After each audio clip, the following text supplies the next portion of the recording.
Boom, and we're live, right? Boom. Live over here. All right. Bonjour. Welcome to the latest episode of NDN Way with Jonny R, podcast that records live from the southern shore of the mighty Red Lake. I'm your host, Jonny R, obviously. And today is missing and murdered Indigenous women's. Where is it? I was looking it up today, and that's why I'm wearing this red shirt, because we're supposed to wear red to support the efforts to get this recognized. So that's what we're doing live from the Red Lake Nation. And I know they have some events going on today that I wasn't able to participate in. So I'm doing this part. Today is, what is today?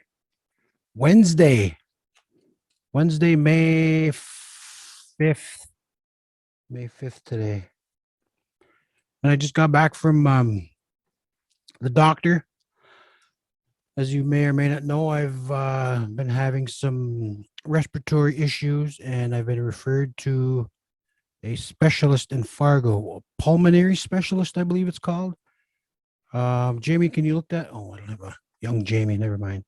So I do have a daughter named Jamie. Maybe she could be my producer, so I can say that. Jamie, look that up, so I can say that, like Joe Rogan. But yeah, and the thing I've noticed since I've had this respiratory, as my voice is getting a little more rugged, a little more gravelly, I suppose. So I'll probably be sounding like Sam Elliott pretty soon. So might be the king of the voiceovers if I can ever kick this vicious res accent, which I probably won't. But yeah. So it's been a couple weeks since I've done this.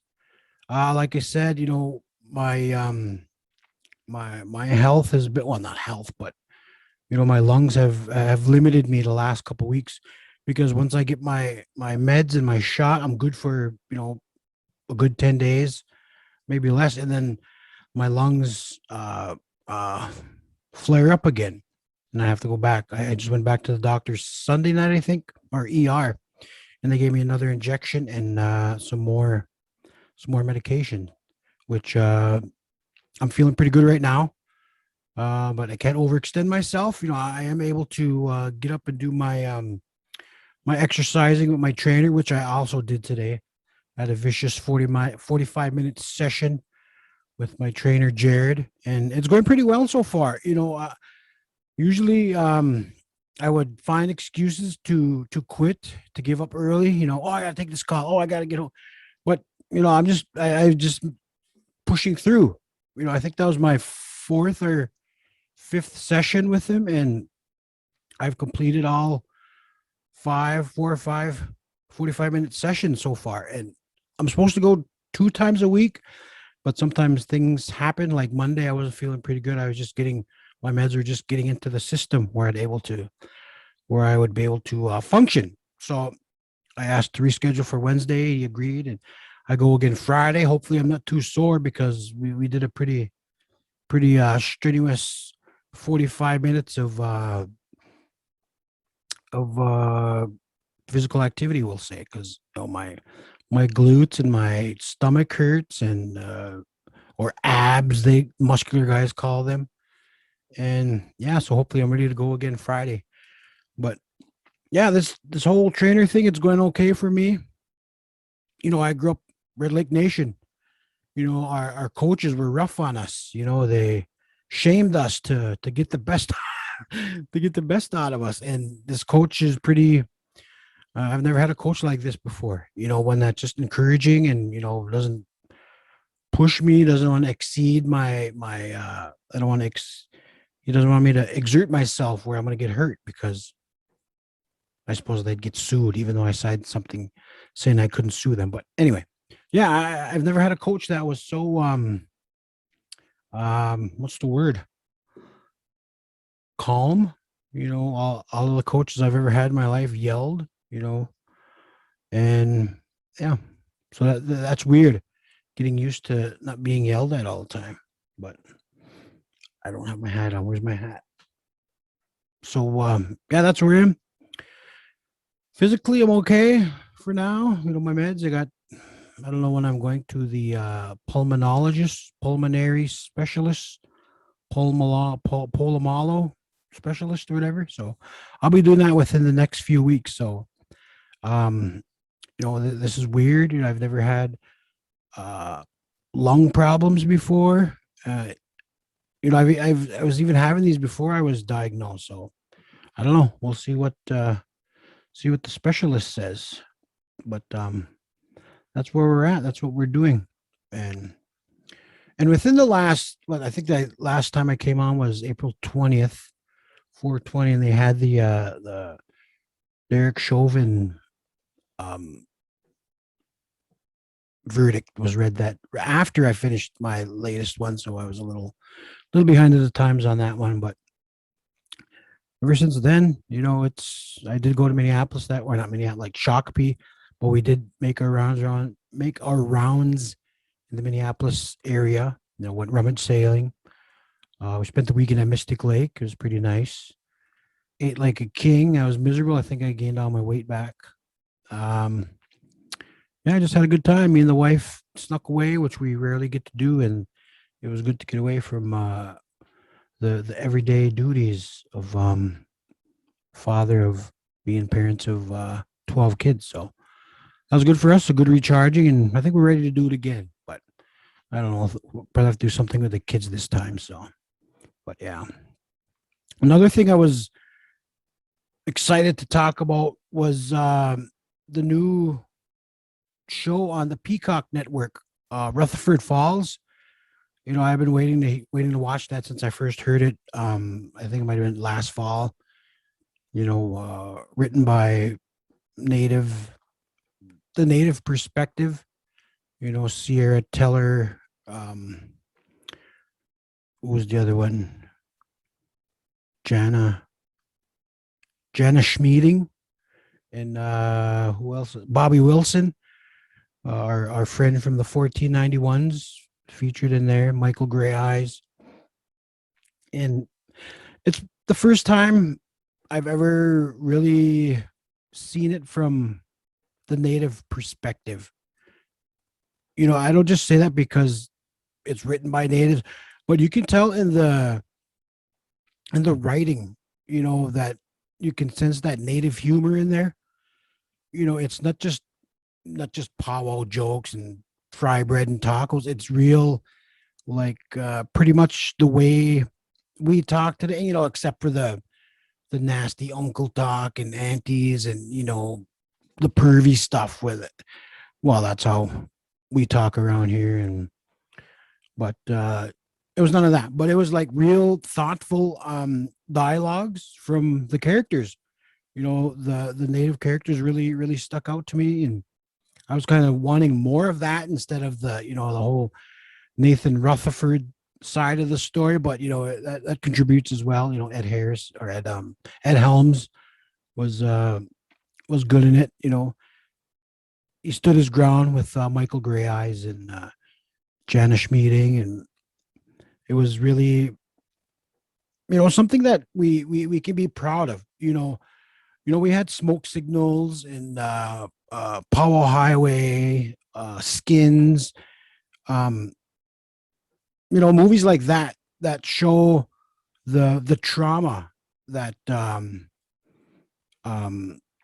that affected, I suppose, our ancestors, and it just mostly like a depressing side of the native community. We all know it's there, and we deal with it.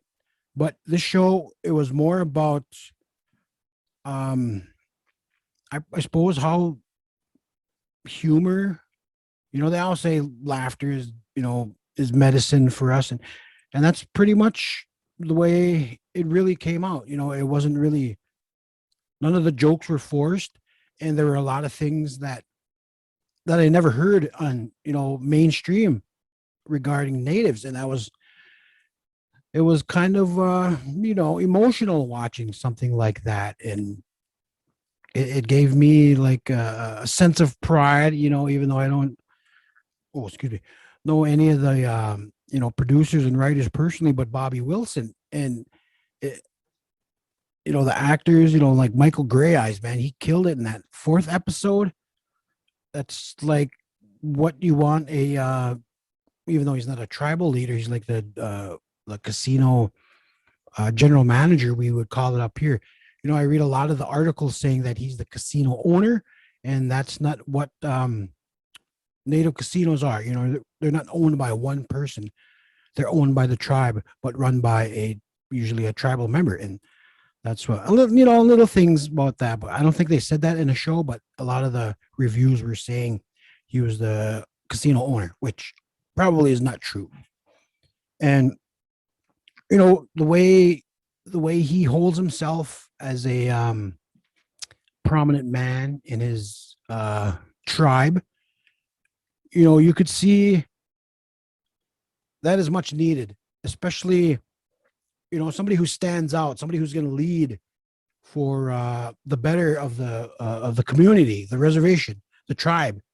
And that was inspiring to see, because we don't really, well, I don't really see it around. There's a couple council members that are like that, but we need more of it. And that's pretty much what I got out of it anyway. Michael Gray Eyes. um I just liked all the characters in there. It was nice to see. It was like a relief to not have to see our people beaten down by drugs and alcohol. It's not always like that for us. There are highlights to our community, and that's pretty much what Rutherford Falls was. It's something, shines a light that's never really focused focused on a topic like that. The humor aspect of living on a reservation. Trying to take what's not take, but um, how do I say that? How did Michael Gray say that? He won't be happy until his tribe was gets what was promised to them. Yeah, that's what I was trying to say. But yeah, that's Rutherford Falls on the Peacock Network. I suggest you subscribe to the Peacock Network. It's a streaming service, and I think it's only like 8, 9, $10, but there's a lot of commercials. So, but it was worth it. I plowed through all 10 episodes.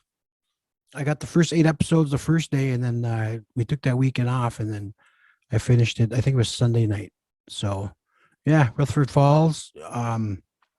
It was nice to get a break from um, showing the trauma the indigenous people suffer from, due to the treatment of the settlers, colonialism. You know, that's just where I got a feeling this is going to be it just another step up that we're going. A lot of people are crediting Standing Rock in 2016 for shining the light on the indigenous communities, and ever since, it's like more and more we're getting more attention for not only our protests, standing up for water, and people are giving a lot of people, the indigenous people, chances to share stories, whether it's articles and major newspapers or websites and movies, comedy, like I've been fortunate enough to do, and TV shows, well, on streamings, because we got this Rutherford Falls, and then coming up, I think in the fall, Reservation Dogs by Sterling Harjo coming up. And I know a lot of the 1491s are part of that. I know McGizzy Pensino was also on Rutherford Falls. He played a Minnesota casino executive, and you can just feel that Minnesota native coming out of him. It was just pouring right out of him, and that was inspiring to see. And you know, I'm just so proud of that show, even though I only know a couple of people on there, and it's just something to for the indigenous people to look forward to be proud of. And that's pretty much what's been missing, you know, for us, because the mainstream, the only way to sell the stories to the mainstream people is to focus on the trauma, you know, the hurt, the agonies, and the drugs and the alcohol, the violence. You know, that sells ads. But for once, it's our humor. Our humor is getting the attention, and that's what's needed right now. You know, it feels like there's this big old change coming now where people are saying, "Man, we should have listened to the natives. You know, the indigenous people know what's going on. You know, 500 years later, but still, you know, we'll get there." And it seems like it's turning. You know, that's just one of the things that I see. You know, excited about. So yeah, Rutherford Falls, Peacock Network. Reservation Dogs is coming on FX in the fall, I believe. Sterling Harjo, executive producer. So we got a lot to look forward to. So, but where we at here? Well, plenty of time. Yeah, I'm just really excited about that. And also, oh, there was a casting call for background characters for the Martin Scorsese movie Killers of the Flower Moon, which is now filming in Oklahoma. And I know the homie Tatanka Means was cast in that. And I sent a picture, you know, they're saying, you know, native people, you know, they're not discriminating, and, you know, sending a picture, your numbers, you know, your size and all that stuff. And so, you know, maybe I'll get a call, maybe I won't, but it'd be awesome to get a call for that, to be in a Scorsese picture. That's like the dream, man. So, you know, if that happens, I know the casting was for like the dates were like the 23rd of May to the 28th. So I might have to borrow some money from you guys to go to Oklahoma for a week. So, but yeah. So be on a lookout for that. I know I sent a couple emails out to show the homies what they can do to submit their pictures, and maybe some of us will get called.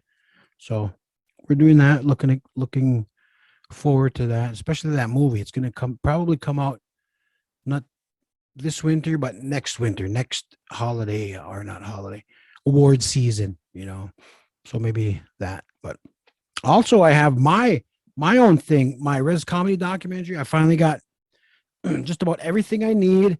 You know, I got all my stuff uploaded. You know, I got the hard drive here with all, well, some of the footage in there, and I'm just chopping it up the way I want it done. So res comedy is right here. It's down here behind this laptop. Editing, you know, adding some music, some real music in there, and I want it done by September to submit to Sundance. So that's the plan. Res comedy documentary. It might be right with you know, the award season. It might be with the Killers of the Flower Moon. You know, that class. Maybe we'll get into that award season. So, you know, you never know. You got to dream big, you know. But other than that, I've been working, you know, the usual. Investing. I'm still investing in AMC. You know, still waiting for that short squeeze to happen. Not sure when it's gonna happen. I just don't know when. And I also bought some Dogecoin a couple weeks ago. That's very profitable so far. So hopefully it keeps going. And yeah, just trying to be an adult, pay my bills, you know, invest, take care of the kids and all that stuff. But I was gonna say there's a Mother's Day powwow, May 8th and 9th, Shooting Star Event Center. The grand entries are Saturday at 1 and 7 p.m. and Sunday at 1 p.m. All dancers must register and regalia prior to each grand entry. MCs are Frankie Graves and Grace Roberts. Arena directors Lucas Hisgun and Jimmy Uran. Mother's Day gift to the first 200 mothers. Host drum Little Bear, co-host Smoky Hill. Drum split $5. So $5. And I know there's a powwow in Red Lake next weekend too. It's a spring powwow. Red Lake Nation is going to be at the Humanities Center. It's put on by the. Let's see if I can find it here. I think it's under the Ikwewi Gummig program. They're having that powwow next. It was postponed, so hopefully that'll well, next powwow next weekend in Red Lake. What would that be? The 15th and 16th, 14th, 15th, Saturday and Sunday, or is it for? I don't even know. But there's powwow in Red Lake next weekend. Tell your snags to meet you there, or whatever. But yeah, that's where I'm at. That's what I'm doing. I think that's all I got. You know, I'm wearing my red shirt today. Let me lift this up.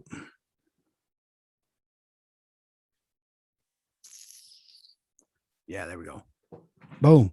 But yeah, thanks for watching. Thanks for listening. And we will be back. I don't know if I have time. Thursday and Friday, we'll try another episode. So me good for listening. Me good for watching.